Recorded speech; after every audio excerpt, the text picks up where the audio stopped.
안녕하십니까. 영원한 도움의 성모수도의 손즈가리아 수녀입니다.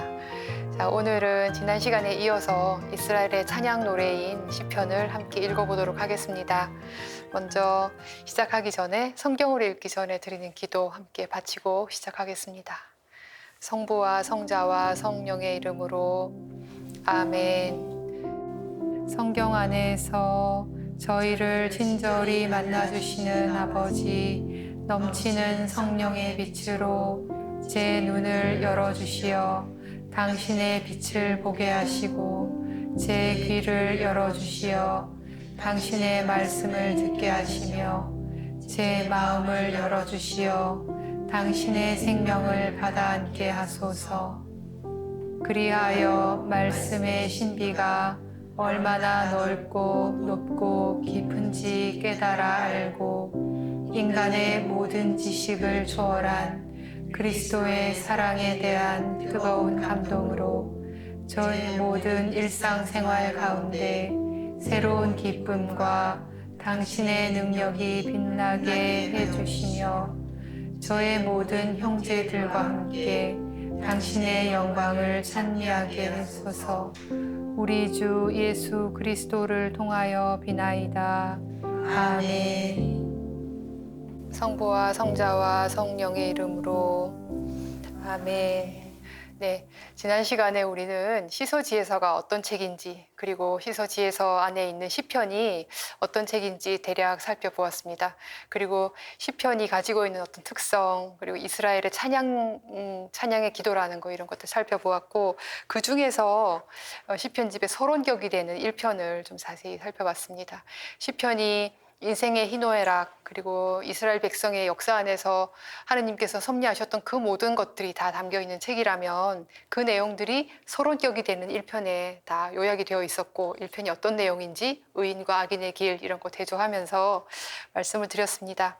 자, 그러면 오늘은 8편부터 한번 보겠습니다. 가지고 계신 성경 8편 좀 펴주시고요. 1편, 2편이 시편집 전체 서론 역할을 한다고 말씀을 드렸고 3편에서 7편까지 탄원 시편이에요. 그런데 8편은 찬양 시편입니다. 그리고 이어서 나오는 9편부터 14편까지 또 탄원 시편이 계속 나오게 됩니다. 자, 탄원과 탄원 사이에 지금 찬양이 나오고 있는 것이고 그 찬양의 내용이 어떤 것인지 한번 살펴보겠습니다. 8편 1절 보시면 그 꺽쇠 괄호 안에 있는 것이 머리글이라고 말씀드렸잖아요. 이 머리글이 지휘자에게라고 되어 있고 기티세 맞추어 시편 다윗이라고 되어 있습니다. 아마도 지금 이 시편도 다윗 시편에 속하는 시편이 되겠습니다. 2절에 보시면 주 저희의 주님 온 땅에 당신 이름 이 얼마나 존엄하십니까 하고 2절에서 시작하고 있고 10절에도 마지막 절인 10절에도 똑같은 내용이 나옵니다. 주 저희의 주님 온 땅에 당신 이름 이 얼마나 존엄하십니까 하고 얘기하고 있습니다. 그러면 앞뒤로 이 구절이 지금 앞뒤로 막고 있고 전체를 둘러싸고 있는 테두리 역할을 한다면 중요하니까 지금 이걸 그렇게 해뒀겠죠. 그래서 주 저희의 주님 온 땅에 당신 이름이 얼마나 존엄하십니까? 좀 기억해 두시고 온 땅이라는 건 지금 이스라엘뿐 아니라 이미 온 세상을 가리키는 말이겠죠. 그리고 좀 유념해서 보실 만한 것이 이름이라는 단어인데 이름은 그 사람의 본질을 나타내죠. 태어나기 전에 우리가 이름을 가지고 있지 않지만 태어나면서 이름들을 다 받게 됩니다. 부모님으로부터도 받고 저 같은 경우는 이름이 3개예요. 그죠? 세속명도 있고 세례명도 있고 또 수도의 수도명도 있습니다. 여러분들도 세례명도 있고 원래 이름도 있고 그렇습니다. 그런데 그 이름은 이미 내가 살아온 삶을 다 담아내고 있고 나를 담아내고 있어서 내가 누군지 그 이름에 드러나는 거죠. 그냥 다른 사람이 그 사람 누구 이름만 들어도 아, 그 사람 그런 사람 이렇게 알 수 있는 거예요. 이름은 그 사람의 본질을 나타냅니다. 그렇다면 온 땅에 당신 이름이라고 했을 때 하느님께서 당신의 이름을 지금 보여주시는 차원이죠. 요 짧지만 이 구절 안에서 하느님의 2가지 모습이 동시에 나타납니다. 보여주시는 하느님, 즉 계시하시는 하느님과 그러면 그동안에는 하느님의 모습이 감춰져 있었다는 말이죠. 감춰져 있는 하느님, 2가지 하느님의 모습이 동시에 나타납니다. 이름에 대해서 조금 더 말씀을 드리면 창세기에서 아담이 하느님께서 다 피조물을 만드시죠. 만드시고 이름은 누가 붙여요? 아담이 붙여요. 그러면 아담은 하느님의 협력자로서 그 피조물에게 존재를 부여하는 역할을 지금 하고 있었던 거죠. 창세기에도 그런 내용들이 있고, 이사야서 43장 1절에 내가 너를 지명하여 불렀으니 너는 내 사람이다 하는 구절이 있습니다. 그런데 이 구절을 직역하면요, 히브리 말로 직역하면 나는 너를 너의 이름으로 불렀다. 너는 내 것이다. 이렇게 직역할 수 있습니다. 그러면 이 이름의 의미가 여기서 잘 드러나는 것이죠. 이만큼 이름이라는 것이 가지고 있는 것이 그 사람의 본질을 나타내는 것인데, 2절과 지금 10절에서 하느님께서 당신의 이름을 보여주시고 계시하고 계시는 겁니다. 그런데 존엄한 모습으로 계시하고 계십니다. 3절, 당신의 적들을 물리치시고 대항하는 자와 항거하는 자를 멸하시려 아기와 젖먹이들 입에서 나오는 것으로 당신께서는 요새를 지으셨습니다. 하느님의 적들이에요. 3절에 보시면 하느님의 적들, 그리고 하느님께 대항하고 하느님께 항거하는 자예요. 이건 보통이 아니겠죠. 그런데 이 사람들을 멸하시기 위해서 뭘 하신 거예요? 아기와 젖먹이들 입에서 나오는 것으로 요새를 지으셨어요. 좀 뭐가 안 맞지 않아요? 아기와 젖먹이들 가장 나약한 존재예요. 하느님께서는 그 약하고 불완전한 존재, 그러나 한편 순수하고 단순하기도 한 거죠. 아기와 젖먹이들은. 그래서 하느님께서 하느님께 저항하는, 대항하는 악들을 멸하시기 위해서 하시는 것은 불완전하고 약하고, 그렇지만 하느님에 대해서 순수하고 단순한 믿음을 가진 어떤 그런 존재들을 통해서 당신의 일을 하신다는 뜻입니다. 4절 볼까요? 우러러 당신의 하늘을 바라봅니다. 당신 손가락의 작품들을, 당신께서 굳건히 세우신 달과 별들을. 우러러 당신의 하늘을 바라본다라고 했을 때 여러분들 막 굉장히 웅장한 자연 앞에 이렇게 서 있는 거, 내가 서 있는 거 한번 상상해 보시면 좋을 것 같습니다. 굉장히 초라하고 작게 느껴지죠.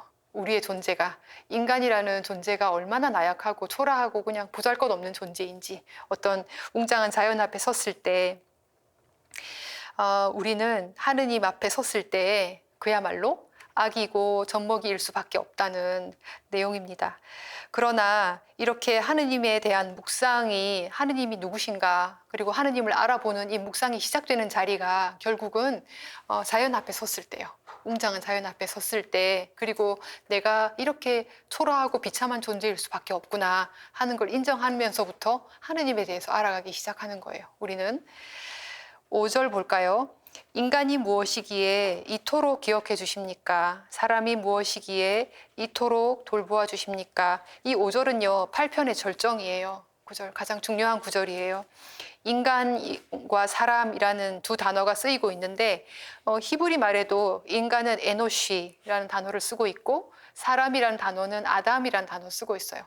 그런데 에노시도 아담도 다 한계가 있고 불완전하고 이런 걸 얘기하는 단어들이에요. 그러니 인간과 사람 어느 쪽이든 한계가 있고 불완전한 존재인데 하느님께서 이토록 기억해 주시고 이토록 돌보아 주시는가 하는 이야기입니다. 대자연 앞에서 무력한 존재일 수밖에 없지만 하느님께서 이토록 기억해 주시고 돌보아 주신다는 이야기인데, 자, 질문을 하고 있어요. 5절에 보시면 보통 히브리 말에 질문이 잘 나오지 않거든요. 물음표가 없기 때문에 나오지 않는데 5절은 질문하고 있어요. 인간은 본질적으로 질문하는 사람, 질문하는 존재라는 거예요. 강아지나 고양이는 질문할 수 없어요. 짐승은 질문할 수 없습니다. 그런데 인간만 질문할 수 있어요. 인간이 대자연 앞에 섰을 때 정말 무력하고 나약한 존재일 수밖에 없지만, 악이나 젖먹이 것처럼 무력한 존재일 수밖에 없지만 하느님 앞에서 질문할 수 있는 사람, 존재, 그리고 하느님 앞에 설 수 있는 존재는 인간밖에 없다는 겁니다. 질문하고 있고, 하느님은 차원이 다른 존재예요. 우리와는 보통 철학에서 절대타자 이렇게 얘기를 하는데 전혀 다른 존재입니다. 자, 인간이 인간을 다 알 수 있을까요? 여기 다 어머니들이신데 인간이 내가 낳은 아이들도 자식들도 다 알 수 있던가요? 없어요. 인간이 인간을 다 이해할 수 없고 알 수도 없고 더구나 구원할 수 없습니다. 인간은. 그런데 인간은 전혀 다른 존재인 하느님 앞에 설 때 내가 누군지 알 수가 있어요. 자, 내가 나 자신을 볼 수 없는데 타인과 마주 섰을 때 저 타인은 저런 모습이구나. 그리고 나는 이런 모습이구나 하고 나를 알게 되는 것처럼 인간이라는 존재에 대해서 본질적으로 알고자 할 때, 질문할 때 우리는 하느님 앞에 정직하게 서야만 우리가 누군지, 인간의 존재가 도대체 어떤 사람들인지, 존재들인지 알 수 있다는 겁니다. 5절은 여러 가지 의미를 내포하고 있는데 그런 것들도 더불어서 생각해 보실 수 있겠습니다. 그리고 반드시 하느님께 물어야 답을 알 수 있는 존재라는 겁니다. 인간은 하느님께 물어야만 답을 알 수 있는 존재이고, 그렇다면 하느님께서 우리가 하느님 앞에 선다는 것은 알 수 없는 절대 타자 앞에 서는 것인데 신비 앞에 서는 거죠. 알 수 없는 존재 앞에 서는 거예요. 그러나 인간이 무력하고 나약하고 한계가 있는 존재이지만 하느님 앞에 설 수 있다는 것은, 신비 앞에 설 수 있다는 것은 인간의 존재 자체가 그런 어떤 가능성들을 다 내포하고 있는 거예요. 인간은 어쨌든 부족하지만, 한계가 있지만 신비에 걸쳐져 있는 존재들입니다. 6절 볼까요? 신들보다 조금만 못하게 만드시고 영광과 존귀의 관을 씌워주셨습니다. 영광과 존귀의 관이라는 이 말은 임금에게만, 고대 사회에서 임금에게만 쓰이는 단어들이에요. 그런데 지금 인간과 사람, 평범한 인간 전체를 이야기하고 있는 거잖아요. 그런데 이 8편은 고대에서 임금처럼 아주 귀족들에게만, 아주 지체가 높은 사람들에게만 쓰던 이 단어를 인간에게 적용함으로써 인간이 얼마나 존엄하고 소중한 존재인지 이야기해주고 있는 것입니다. 7절, 당신 손의 작품들을 다스리게 하시고 만물을 그의 발 아래 두셨습니다. 저 모든 양떼와 소떼, 들짐승하며 하늘의 새들과 바다의 물고기들, 물속 길을 다니는 것들입니다. 주 저희의 주님, 온 땅에 당신 이름 이 얼마나 존엄하십니까? 이렇게 8편이 마무리되고 있는데, 이 8편은 비탄 시편과 비탄 시편, 탄원과 탄원 사이에 있는 짤막한 찬양이지만 사실은 인간에 대한 시편, 인간에 대한 어떤 찬양 시편이라고 볼 수 있겠습니다. 이 인간을 이해하는 출발이 바로 주님이시고, 주님이라는 신비 앞에 설 수 있는 존재, 주님께 질문할 수 있는 존재, 그리고 주님 앞에 섰을 때 인간이 도대체 비로소 누구인지 알 수 있는 존재가 인간이다. 그 인간은 영광과 존귀의 관을 씌워주신, 주님께서 씌워주신 존재이다 하는 겁니다. 인간이 하느님의 신비에 걸쳐 있는 존재라는 거 잊지 않으셨으면 좋겠습니다. 자, 이렇게 8편 마무리하고요. 넘어가서 23편 한번 보겠습니다. 23편은 굉장히 유명한 시편이죠. 그죠? 딱 보면은 아실만한 유명한 시편이고, 신뢰 시편으로 분류가 됩니다. 신뢰 시편. 머리글에 시편 다윗이라고 역시 표시가 되어 있고, 1절 보겠습니다. 주님은 나의 목자, 나는 아쉬울 것 없어라. 주님은 나의 목자라고 되어 있습니다. 이 목자라는 단어는 이스라엘 사람들이 공유하고 있었던 하느님에 대한 별명 중에 가장 오래된 별명이에요. 그리고 자기 삶의 터전과 사실은 터전에 비춰봤을 때 가장 이해하기 쉬운 이미지이기도 한 거죠. 그래서 이 목자와 양의 관계를 통해서 자기네와 주님과의 관계를 이해를 했는데, 양의 습성을 좀 이해하시면은 더 이해하기가 쉽습니다. 양은 눈이 거의 보이지 않는다고 그래요. 눈이 어두워서 목자들의 음성만 듣고 목자를 따라 다니게 되는 거죠. 그래서 예수님께서 목자는 양들을 알고 있고 양들은 목자의 음성을 알고 있다고 얘기하시잖아요. 그것도 양은 거의 보이지 않기 때문에 목자들의 음성을 더 예민하게 알아듣는 거죠. 그만큼 이 목자에 대한 의존성이 높은 동물이 특히 양들이라는 겁니다. 그래서 이스라엘 백성과 하느님과의 관계를 그 목자와 양들의 관계로 많이 비유를 하는데, 이런 배경들이 좀 있다는 거 기억해 두시고, 목자, 그리고 그 이절에 나오는 풀밭 또는 어둠의 골짜기, 또 4절의 막대와 지팡이 쭉 이렇게 보시면 사실은 이집트를 탈출했던 이 경험들이 많이 지금 반영이 되어 있구나, 단어 자체들을 보면 하는 거 짐작하실 수 있을 거예요. 이 사람들에게 역사 안에서 가장 중요했던 체험, 하나는 이집트 탈출이었고 하나는 바빌론 유배였잖아요. 그러니까 어디를 봐도 구약 성경 어디에도 사실 이 두 가지는 빠지지 않고 나와요. 그런데 역시도 23편에도 지금 이집트를 탈출해서 자기네들을 이끌어 주셨던 그 하느님을 기억하면서 기도하고 있는 거예요. 그리고 그 하느님은 마치 양떼를 자기 자식처럼 이끌어 주셨던 그 하느님이심을 기억하고 있는 겁니다. 나는 아쉬울 것 없어라 라고 되어 있는데, 아쉬울 것, 이 히브리 말로 하면 로하세르라고 하는데요. 미완료형이에요. 미완료. 그러면은 이게 무슨 말일까요? 끝이 없다는 얘기잖아요.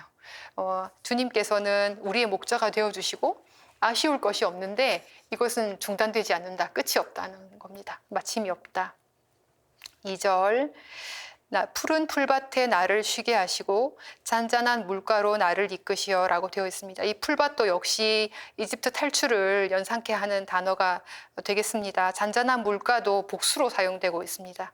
역시 광야를 헤맬 때 괴약계와 관련된 그 쉴 곳 또는 평온이라는 단어가 있었는데 단어 발음이 비슷해요.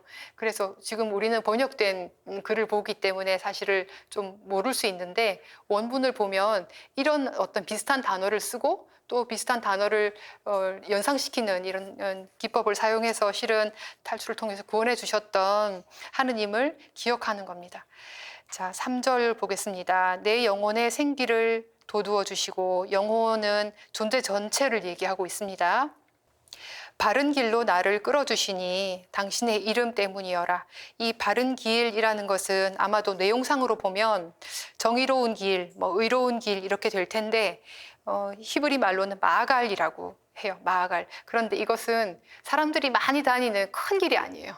고속도로 이런 큰 길이 아니라 수레바퀴 자국이란 뜻이거든요. 원래는. 그러니까 수레바퀴 자국처럼 이렇게 좁은 숲길, 겨우 한 사람, 두 사람 지나갈 수 있는 그런 인적이 드문 좁은 길이에요. 그러니까 실은 영혼의 생기를 돋워주시고 바른 길로 나를 끌어주시는데 그것이 사람들이 많이 다니는 큰 길이 아니라는 거예요. 좁은 길, 수레바퀴 같은 길이다는 거고, 당신의 이름 때문에 이렇게 우리를 끌어주신다. 정의로운 길, 의로운 길로 끌어주신다라는 겁니다. 당신의 이름 때문에 라는 이 문장도 사실은 탈출을 연상시킵니다. 이집트의 파라오를 사실은 견제하고 당신의 백성들을 끌고 나올 때 어땠어요? 당신의 이름 때문에 그렇게 하신 거거든요. 역시 탈출기를 연상시키고 있고, 4절에 보시면 제가 비록 어둠의 골짜기를 간다 하여도, 이 어둠의 골짜기가 찰마베트라는 단어인데 바른 길하고 대조되는 이미지예요. 그래서 바른 길은 좁지만 하느님께서 인도해 주시는 길이고, 어둠의 골짜기는 그렇지 않은 길, 하느님께서 구해 주셔야 되는 길, 광야의 어둠 이 정도로 생각하시면 되겠습니다. 저는 개인적으로 23편 요 4절을 가장 좋아하는데, 제가 비록 어둠의 골짜기를 간다 하여도 재앙을 두려워하지 않으리니 당신께서 저와 함께 계시기 때문입니다. 당신의 막대와 지팡이가 저에게 위안을 줍니다. 막대와 지팡이도 역시 지금 떠오르시죠? 이미지가 모세의 지팡이 떠오르시죠? 당연한데 이 4절은 실은 어둠의 골짜기에 가지 않도록 하느님께서 이렇게 막아주시는 것, 또는 어둠의 골짜기를 막 가고 있는데 이렇게 건져주시는 거가 아니에요. 어둠의 골짜기를 간다는 거예요. 가기는 가는데 바로 그때 하느님께서 함께 계셔 주신다는 거예요. 그렇기 때문에 나는 두렵지 않다. 재앙도 두렵지 않다는 겁니다.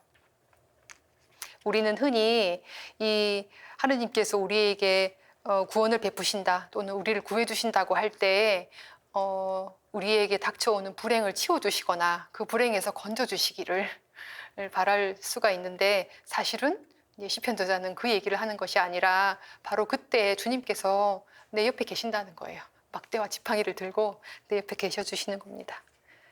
5절, 요 4절까지가 지금 첫 번째 단락이 되겠고, 5절부터는 분위기가 이제 좀 바뀝니다. 당신께서 저의 원수들 앞에서 저에게 상을 차려주시고 제 머리에 향유를 발라주시니 저의 술잔도 가득합니다 라고 하고 있습니다. 이 향유를 발라주고 술잔을 가득 채워주고 이런 것들은 아주 귀한 손님을 맞을 때, 또는 내가 귀한 손님이 되었을 때 이런 대접을 받는 건데, 일생에 한두 번 있을까 말까 하는 아주 그런 일들이에요. 그런데 주님께서 내 원수들 앞에서 이렇게 해주신다는 거예요. 이제 5절부터는 초점이 옮겨지고 목자가 현재와 현재 함께 계시고 미래에도 이렇게 복을 베풀어 주실 거라는 어떤 방향으로 초점이 조금 옮겨집니다.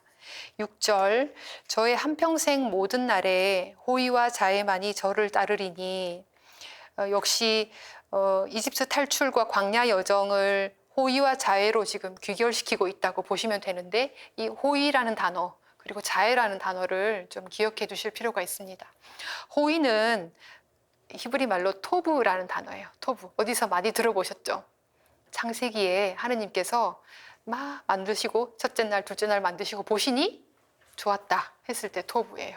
그러니까 하느님께서 보시니 참 좋고 이게 어떤 마음인지 토브가 어떤 느낌인지 좀 느껴보시면 될 것 같아요. 그 호의가 평생 나를 따를 거라는 거예요. 내가 어둠의 골짜기를 가지 않게 이렇게 건져주시는 게 아니라 주님께서 함께 계셔주시는데 그것은 주님의 호의가 나하고 늘 함께 있을 거라는 거예요. 내가 정말 바닥을 칠 때도 주님의 호의가 나와 함께 있을 거라는 것이고 자애라는 단어인데 이게 헤세드라는 단어예요. 제가 가끔 말씀드리는데 이 헤세드는 호세아 예언서의 주제 단어이기도 해요. 그런데 보통 호세아 예언서에서는 신의로 번역이 되었어요. 그런데 이 헤세드는 하느님의 속성을 지금 이야기해주는 몇 가지 단어 중에 중요한 단어 중에 하나예요. 사실 하느님의 속성을 인간의 언어로 다 표현할 수 없죠. 인간이 한계가 있으니까. 그래서 하느님을 때로는 정의의 하느님이라고 하고 때로는 자비의 하느님이라고도 하고 또는 사랑의 하느님이라고도 하고 이렇게 하는데 이 헤세드라는 말은 자애로 번역될 수도 있고 신의로 번역될 수도 있고 또는 사랑이라고 번역될 수도 있고 자비라고 이게 한 몇십 가지로 한 20가지 이상 번역이 될 수 있는 단어라고 합니다. 그렇다면 하느님의 그 속성, 우리는 다 알아챌 수 없는 하느님의 속성을 그나마 잘 표현하고 있는 말이겠죠. 헤세드. 그래서 이 자애로우신 하느님 그리고 보시니 좋았다 하셨던 그 하느님의 호의가 우리와 늘 함께 계실 거다 하는 것이 23편의 내용입니다. 자, 이 신뢰 시편 아주 유명한 신뢰 시편을 함께 읽어보았는데 4절 좀 기억하시면 좋겠습니다. 어둠의 골짜기에 가지 않는 것이 아니라 결국은 그 내가 나로서는 나 혼자 힘으로는 헤어나올 수 없는 어둠의 골짜기를 간다 하여도 설사 하느님께서 계시지 않는 듯이 느껴진다고 해도 어떻다고요? 하느님께서 호의와 자애로 늘 내 옆에 함께 계셔 주신다. 그래서 그거 자체로 나에게는 위안이 되고 힘이 되어서 결국은 제 머리에 향유를 발라주시고 저의 술잔도 가득 채우는 이 미래의 하느님을 찬양하게 될 겁니다. 자, 23편이었습니다. 다음으로 자, 42편 한번 보겠습니다.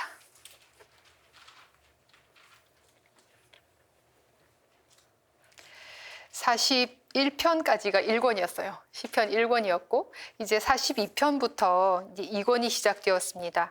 2권 42편도 역시 유명한 탄원시입니다. 개인 탄원시이고요.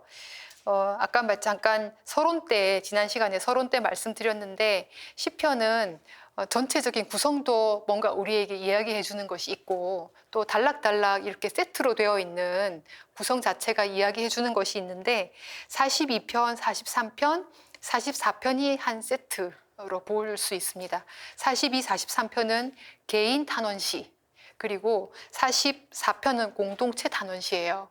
그런데 시편의 곳곳에 이렇게 보면 개인의 기도 또는 개인의 회심이 개인의 차원에서 끝나지 않고 그것이 공동체 차원으로 확장되거나 아니면 공동체 안에서 열매를 맺거나 하는 걸로 이렇게 연결되는 것들을 많이 보실 수 있습니다. 마찬가지로 우리가 개인적으로 기도하고 개인적으로 회심하고 또는 그러실 수 있죠. 또는 제 개인의 청원들이 있잖아요. 우리 가족들을 위해서 또는 나의 건강을 위해서 기도할 수 있죠. 그런데 그 기도는 그렇게 끝나지 않아요. 공동체와 늘 연결된다는 것이 이 성경의 어떤 중요 메시지이고 그런 의미에서 42, 43, 44절, 44편이 세트라는 것은 그런 어떤 메시지를 우리에게 주고 있다라고 보셔도 되겠습니다. 42편의 머리글은 지휘자에게라고 되어 있고 마스킬 아까 말씀드린 것처럼 잘 의미를 알 수 없는 단어이긴 하지만 동일한 어근이 동일한 단어로 뭐 가르치다, 지도하다 이런 단어가 비슷한 단어가 있습니다. 그래서 뭔가 교훈을 줄 목적인가? 라고 추측해 볼 수 있는 거죠. 이 마스키라는 단어가 무슨 뜻인지 확실치는 않지만, 그리고 또는 어떤 걸 묵상하고 이해하려고 하는 시인가? 라고 추측해 볼 수도 있고, 세 번째로는 음악적 연주를 전제하는 시편일 수도 있다. 이거는 그냥 참고로 알아두시면 되겠습니다. 그리고 저자로 보이는 사람들의 이름이 코라의 자손들이라고 되어 있습니다. 네, 2절부터 보겠습니다. 암사슴이 시냇물을 그리워하듯. 네, 암사슴. 이 시냇물은 아주 작은 개울인데 물이 지금 없는 상태라고 보시면 되겠습니다. 아파케마임이라고 하는데 암사슴이 시냇물을 그리워하듯 하느님 제 영혼이 당신을 이토록 그리워합니다. 그리워하듯 그리워합니다. 아주 극심한 갈증 또는 죽음 직전에 극심한 갈증을 표현하고 있다고 보시면 되겠고, 이걸 그리워하다라고 사실을 번역은 했지만 갈망하다, 갈급하다 이렇게 조금 센 표현이라고 알아들으시면 더 좋겠어요. 암사슴이 시냇물을 그리워하듯. 이스라엘은 물이 귀한 나라라서 물의 이미지가 시편 전체에 엄청 많이 나와요. 우리 1편에서도 그죠? 1편에서도 시냇가 나왔잖아요. 물. 그런데 끝까지 물의 이미지를 통해서 어떤 구원, 생명수 이런 것들을 얘기하는 것이 많이 나오는데 전체적으로 여기도 그렇습니다. 암사슴이 이 생명의 물을 그리워하듯이 하느님 제 영혼이 당신을 이토록 갈망하고 있다는 아주 극단적인 상황을 전제하고 기도하고 있습니다. 3절, 제 영혼이 하느님을, 영혼 네페쉬란 단어인데 영혼이 하느님을, 제 생명의 하느님을 목말라 합니다. 그 하느님의 얼굴을 언제나 가서 배울 수 있겠습니까? 하고 있습니다. 언제나 가서라는 것은 도대체 하느님께서 지금 안 계신 것 같은데 언제 뵐 수 있을까? 기약이 없는 거죠. 이 문장 자체만 보면 기약이 없어요. 너무 절망적이에요.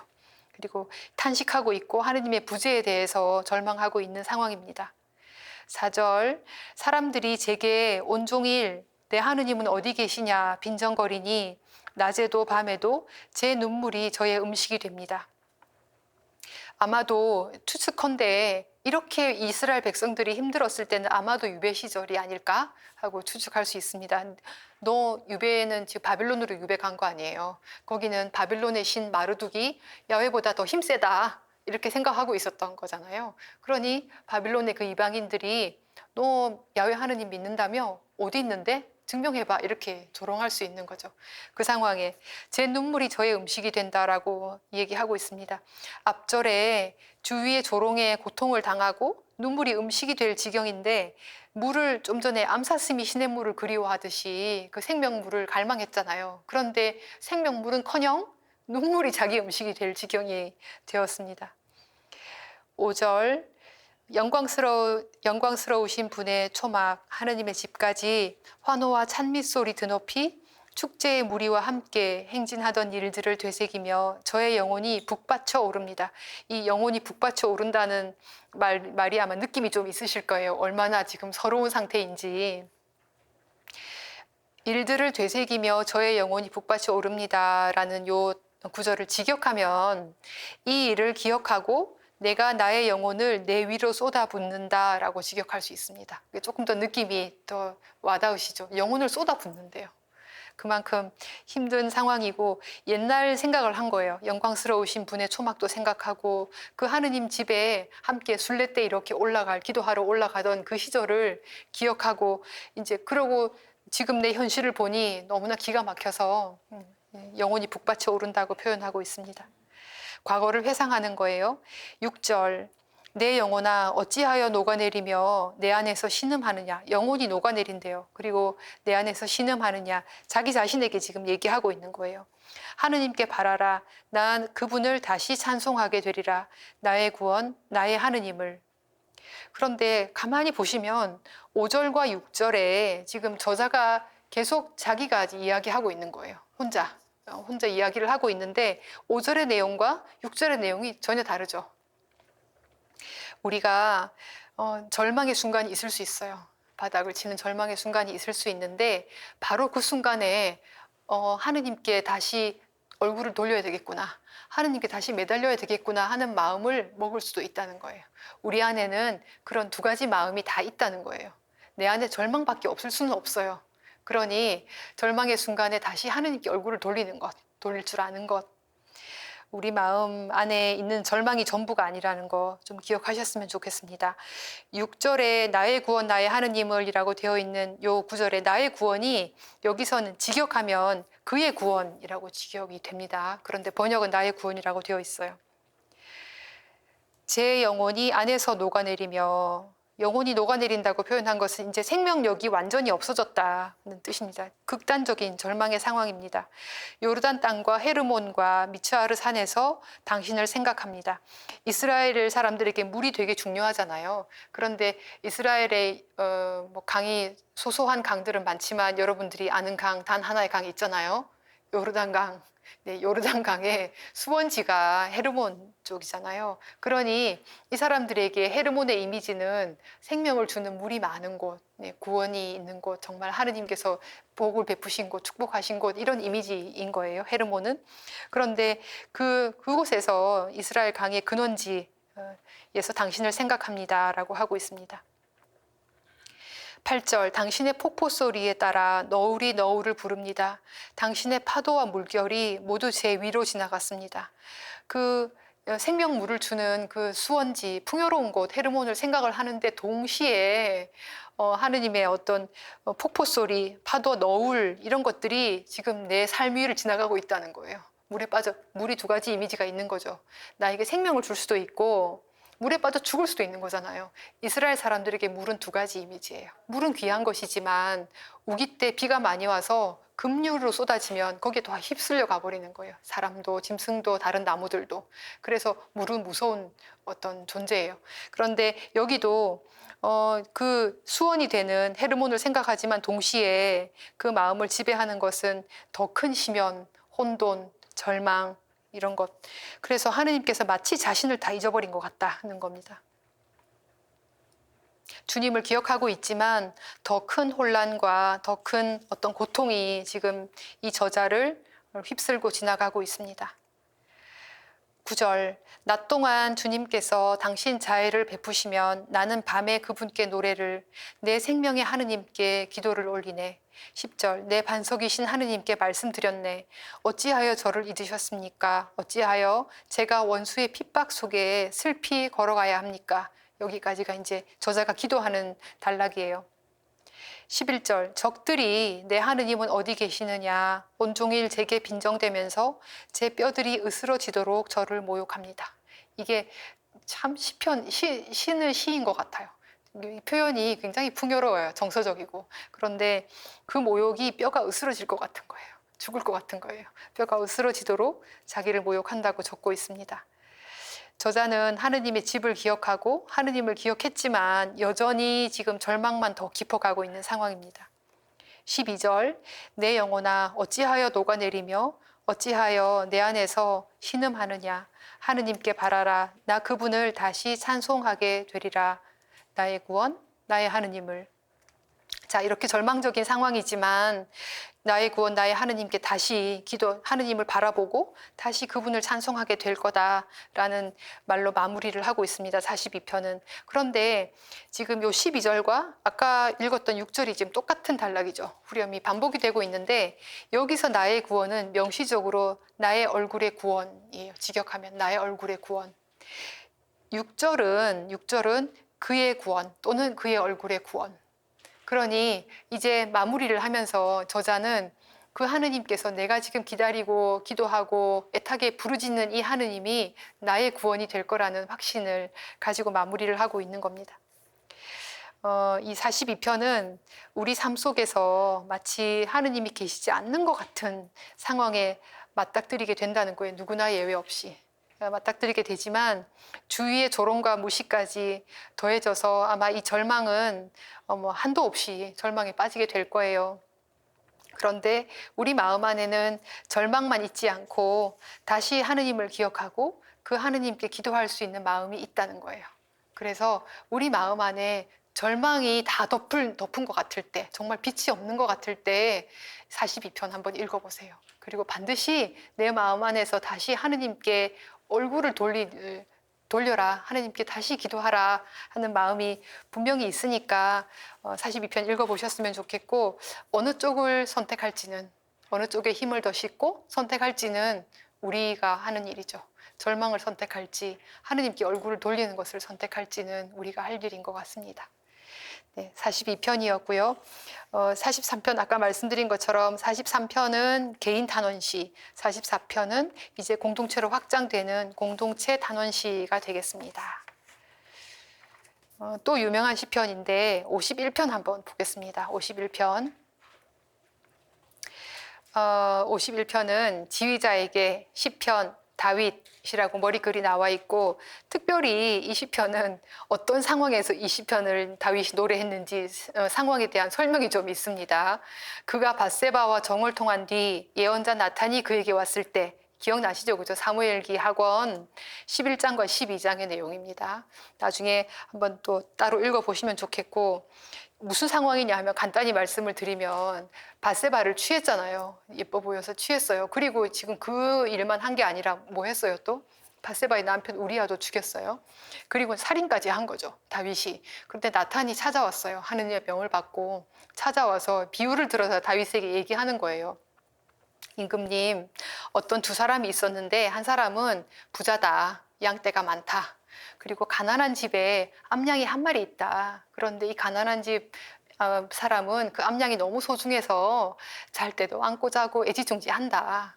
그런데 부잣집에 손님이 왔다는 거죠. 손님이 왔는데 자기 집에 양이 많은데 이 가난한 집 암양을 잡아서 손님 대접을 했다. 어떻게 생각하냐? 했더니 뭐라고 그래요, 다윗이? 그런 나쁜 사람이 있냐고. 그거 갚아줘야 된다고. 나쁜 짓 했다고. 벌을 받아야 된다고 그래요. 그때 나탄이 뭐라 그래요? 그게 바로 당신이다, 얘기를 하는 거예요. 다윗이 훌륭했던 것은 그 순간에 바로 인정하는 거예요. 바로 제가 하느님께 죄를 지었습니다 라고 하는 거예요. 우리도 그런 경험이 사실 있어요. 죄에 대해서 자유로운 사람은 없잖아요. 그런데 죄가 밝혀졌을 때, 뭔가 잘못한 것이 밝혀졌을 때 보통은 반응이 어떤가요? 부인하거나 또는 합리화하거나 내가 아니라고 하거나 핑계대거나 어쩔 수 없었다고 하거나 이런 식이에요. 그런데 다윗은 제가 하느님께 죄를 지었습니다 했던 거예요. 지금 그 상황에서 이 시를 읊었다는 겁니다. 그걸 감안하시고 보시면 조금 더 내용이 생동감이 있을 것 같아요. 자, 3절. 하느님, 당신 자애에 따라 저를 불쌍히 여기소서. 당신의 크신 자비에 따라 저의 죄악을 지워주소서.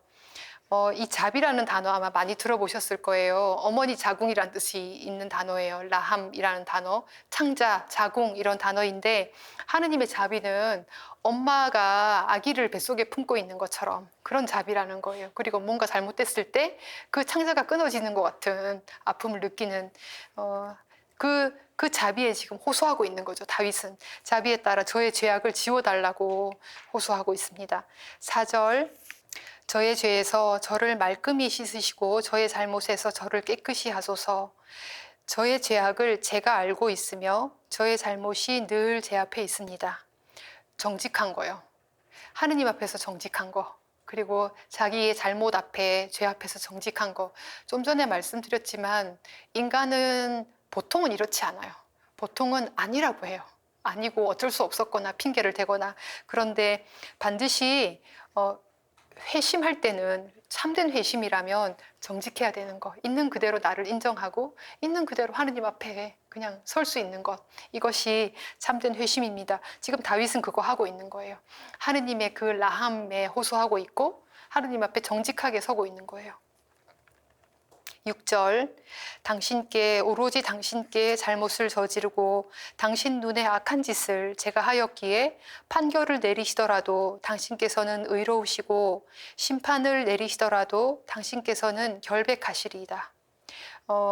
사실 다윗이 굉장히 인간적이잖아요. 인간의 한계를 사실은 다 가지고 있는 사람이기도 한데 훌륭한 점이 분명히 있는데 이런 점들이에요. 죄 앞에서 절망하지 않아요. 죄 앞에서. 그리고 하느님의 자비를 의심하지 않아요. 하느님의 용서를 의심하지 않아요. 바로 이 태도.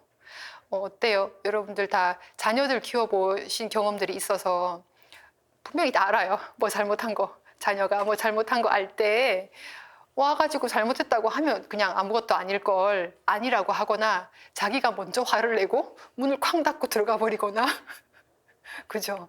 그리고 외면하고 이런 거 부인하는 거거든요. 그런데 이거는 뭐예요? 부모님이 용서해 줄 거라는 걸 두려워서 사실은 걱정하는 거잖아요. 못 믿는 거예요. 그런데 우리도 하느님 앞에서 그렇다는 거예요. 인간도 하느님께서는 이미 용서 100번, 1000번 용서해 줄 걸 알고 계시고 해주려고 기다리고 계시는데 얘가 오지 않는 거예요. 용서받으러. 절망하지 않는 것, 죄 앞에서 나를 먼저 포기하지 않는 것, 그리고 하느님께서 용서해 주실 분이라는 걸 믿어 의심치 않는 것. 다윗의 훌륭한 점입니다. 7절 정녕 저는 죄 중에 태어났고 허물 중에 제 어머니가 저를 배웠습니다. 그러나 당신께서는 가슴속의 진실을 기뻐하시고 남모르게 지혜를 제게 가르치십니다. 이거 신뢰하는 거예요. 하느님께서 나에게 이렇게 해주신 게 있다. 기억하고 신뢰하고 있는 거예요. 하느님을. 하느님은 자비로우신 분이라는 것, 하느님은 용서해 주시는 분이라는 걸 믿어 의심치 않습니다. 신뢰하고 있습니다. 관계의 신뢰성이에요. 자, 9절. 우슬초로 제 죄를 없애주소서. 제가 깨끗해지리이다. 이 레위기에 보면은 그 죄를 없애는 예식할 때, 정화 예식할 때 우슬초 가지고 이렇게 짐승에 피 뿌리고 하는 거 기억해 보시면 되겠습니다. 제가 깨끗해질 것입니다. 저를 씻어주소서. 눈보다 더 희어지리다. 지금 다윗이 지은 죄가 만만치 않아요. 네, 부녀자를 겁탈했죠. 거기다가 살인까지 했죠. 이건 만만치 않아요. 그런데 그 죄에도 불구하고 제가 눈처럼 희어질 거라는 거 의심하지 않잖아요. 그런데 이 9절까지가 이제 다윗이 정직하게 하느님 앞에 섰던 죄를 고백하고 회심했던 첫 번째 단락이 되고, 이것은 하느님의 자비를 의심하지 않는 태도입니다. 두 번째 단락은 10절부터 14절까지인데 주로 회복에 초점을 두고 있습니다. 첫 번째가 정직하게 하느님 앞에 서는 거, 그리고 그분의 용서를 구하는 거였다면 두 번째는 회복에 초점을 두고 있습니다. 10절 기쁨과 즐거움을 제가 맛보게 해주소서. 당신께서 부수셨던 뼈들이 기뻐 뛰리이다. 저의 허물에서 당신 얼굴을 가리시고 저의 모든 죄를 지워주소서. 하느님 깨끗한 마음을 제게 만들어 주시고 굳건한 영을 제 안에 새롭게 하소서 하고 있는데, 깨끗한 마음을 만들어 달래요. 이 만들다라는 단어가 바라라는 단어인데 어디서 많이 들어본 듯? 그죠? 창세기에서 하느님께서 세상을 만드시다 할 때, 창조하시다 할 때 이 단어를 쓰고 있습니다. 이 단어는, 이 바라라는 단어, 인간도 창조활동 할 수 있죠. 뭔가 만드는 거 할 수 있지만 이 단어는 오직 하느님께만 쓰이는 단어예요. 그렇다면 깨끗한 마음을 다시 만들어 달라는 거, 다시 창조해 달라는 얘기인 거죠. 다시. 이것은, 이 용서는, 주님께 받는 용서는 창조의 연장 차원이에요. 다시, 정말 새롭게 다시 만드는 것처럼 주님께서 저를 다시 만들어 주실 수 있다는 것이고 지금 믿고 있는 거죠. 청하고 있고. 그런데 그 만드는 것이, 다시 만드는 것이 어떻게 만들기를 청하고 있냐 하면, 굳건한 영을 제 안에 새롭게 하시고 당신 면전에서 저를 내치지 마시고 거룩한 영을 거두지 말아달라. 그리고 순종의 영으로 저를 바쳐달라. 이렇게 청하고 있어요. 굳건한 영, 거룩한 영, 순종의 영을 통해서 지금 다시 만들어지는 거죠. 용서받고 다시 태어나는 겁니다. 굳건한 영은 여러분들 이해하시는 것처럼 어떤 견고하게 이렇게 딱 서 있는 거, 일관성, 충실함, 이런 것들을 이야기하고 있고, 그런 영으로 저를 새롭게 해주시고, 또 거룩한 영을 거두지 말아달라. 이 거룩함이라는 단어는 아마 기억나실 거예요. 거룩함이라는 단어 자체가 분리하다, 따로 떼어놓다, 이런 뜻이에요. 그러면 우리 안에 거룩함이 있다는 것은, 이 거룩함이 인간의 어떤 본성적인 세속적인 마음하고는 전혀 다른 마음, 전혀 분리되어서 다른 마음인데, 이 거룩한 영이 하느님을 찾는 거예요. 우리 안에 거룩한 영이. 그러면 다윗이 지금 거룩한 영을 거두지 말아 달라고 얘기하는 것은, 내 안에 있는 하느님의 영이 하느님을 자꾸 찾을 건데 그거 거두지 말아 달라는 청원을 하고 있는 거예요. 내 안에서 하느님의 뜻을 찾도록 계속 의지나 어떤 생기를 불러 넣는 영을 얘기하는 겁니다. 그리고 순종의 영, 이 순종도 역시 순종하는 마음을 달라는 것인데 여러분 하나님께 순종하는 것도 은혜예요. 순종하지 못하는 거가 문제가 아니라 순종할 수 있는 것도 하나님의 은총입니다. 그렇다면 하느님께서 용서를 베푸셔서 완전히 새 사람으로 만들어 주시는데 굳건한 영, 거룩한 영, 순종의 영으로 다시 만들어 주실 겁니다. 여기까지가 이제 두 번째 단락, 회복에 초점을 두고 있는 두 번째 단락이고, 세 번째 단락이 15절 이하인데 이제 이웃을 향해서, 공동체를 향해서, 그리고 관계를 향해서 어떤 좀 확장되는 내용이에요. 관계로 연결됩니다. 자, 15절 볼까요? 제가 악인들에게 당신의 길을 가르쳐 죄인들이 당신께 돌아오리이다. 죽음의 형벌에서 저를 구하소서. 하느님, 제 구원의 하느님, 제 혀가 당신의 의로움에 환호하오리다. 19절 하느님께 막가진 재물은 부서진 영, 부서지고 꺾인 마음을 하느님 당신께서는 업신여기지 않으십니다. 요 얘기를 하기 전에 바로 18절에 제가 번제를 드려도 당신 마음에 들지 않으실 거예요. 이렇게 얘기했어요. 자, 레위기 기억나시죠? 뭔가 죄를 지어서 잘못을 저질러서 이것은 하느님과 관계가 어떻게 되는 거예요? 단절되는 거죠. 그러면 단절된 걸 다시 회복시켜주는 것이 제사예요. 그러면 바빌론 유배 때 이 사람들이 그렇게 절망했던 것이 하느님과 관계를 회복시켜줄 제사도 없어진 거예요. 제사를 못 지니게 되어서 더 절망스러운 거죠. 이제 하느님과 우리는 이제 영영 이별인가? 이렇게 생각을 하는 거죠. 그런데 지금 다윗은 얘기하기를 제가 번제를 드려도 그 제사를 드려도 하느님과 관계를 회복하고 싶어서 제사를 드려도 아마 하느님 받지 않으시겠죠? 이렇게 얘기하는 거예요. 그런데 자기가 얼마나 잘못했는지 지금 아는 거예요. 그런데 19절에 하느님께 막가진 재물은 부서진 영, 부서지고 꺾인 마음을 하느님 당신께서는 업신여기지 않으십니다. 제가 다른 제사는 드리면 당신께서 즐겨 받으시지 않으실지도 모르지만 제가 부서진 영을 드릴게요. 제 꺾인 마음을 드릴게요. 좀 이걸 제물로 받아주세요. 이렇게 얘기하는 거죠.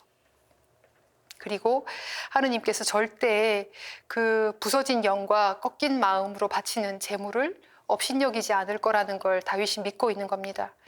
한편 희생제사는 이제 이건 다른 한편 희생제사는 반드시 그냥 껍데기만 바치는 것이 아니라 하나도 통회하지 않으면서 고해석에 들어가가지고 죄 고백하면 안 된다고 배우셨죠. 마찬가지예요. 희생제사도 반드시 통회하는 마음이 있어야지 된다는 것 함께 아실 수 있습니다. 업신여기지 않으실 거라고 믿고 20절 당신의 호의로 시온의 선을 베푸시어 예루살렘의 성을 쌓아주소서. 지금 19절까지 얘기하던 분위기와 20절에 조금 뭔가 단어가 뜬금없어요. 시온의 선을 베푸시고 어쩌고 이러고 있어요. 결국 이 개인의 회심이 공동체로 연결되는 겁니다. 다윗이 임금이라서 그랬다기보다는 개인이 진심으로 통회하는 것은 공동체와 반드시 연결되게 되어 있고 공동체를 통해서 그 회심의 어떤 열매가 맺어지게 되는 겁니다. 그것이 15절에도 나와 있어요. 제가 악인들에게 당신의 길을 가르쳐 죄인들이 당신께 돌아오리이다.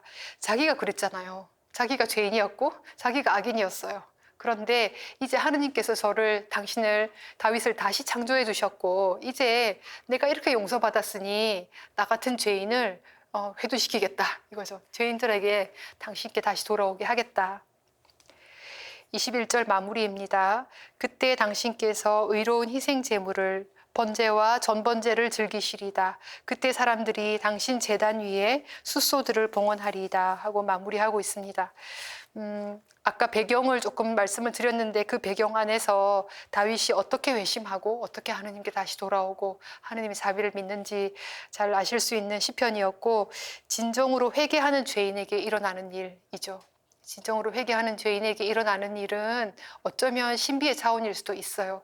그렇지만 우리는 그 신비 앞에 설 수 있는 존재라는 거 아까 8편 할 때도 한번 짚어보았습니다. 한 가지 더 진정한 고백, 진정한 회심이 어떤 것인지 한번 정리 좀 해보겠습니다. 첫 번째는 진정한 회심이란 반드시 하느님을 향해서 있어야 된다는 거예요. 나 자신을 향하거나 다른 사람에게. 사실 솔직히 말해서 다윗이 누구한테 죄를 지은 거예요?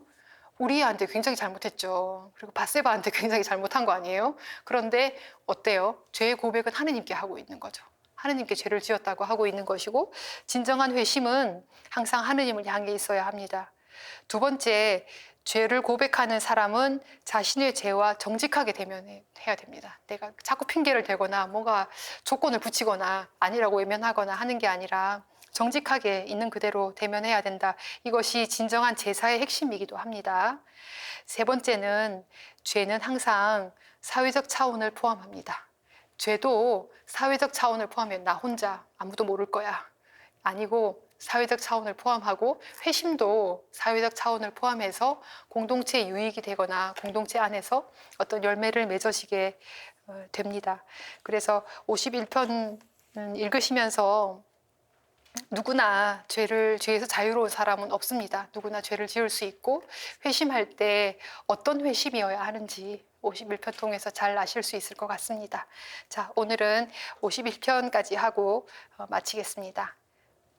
네, 마침 기도 하겠습니다. 성부와 성자와 성령의 이름으로 아멘. 주님은 나의 목자, 나는 아쉬울 것 없어라.